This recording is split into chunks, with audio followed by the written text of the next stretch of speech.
السلام عليكم ورحمة الله وبركاته، ومرحبا بكم في فيديو جديد على قناتكم المغرب الجميل. خصصت وزارة التربية الوطنية والتعليم الأولي والرياضة واللجنة الوطنية الأولمبية منحة مالية قدرها 70 مليون سنتيم لكل لاعب في حالة تحقيق المنتخب المغربي الأولمبي للميدالية الذهبية في الألعاب الأولمبية بباريس.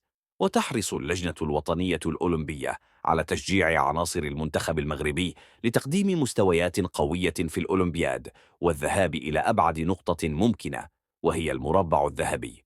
ومن جهتها ستخصص الجامعة الملكية المغربية لكرة القدم منحة مالية قدرها 30 مليون سنتيم لكل لاعب في حالة تحقيق الميدالية الذهبية، ليكون بذلك مجموع ما سيتحصل عليه في حالة تحقيقهم الذهبية بباريس هو 100 مليون سنتيم لكل لاعب.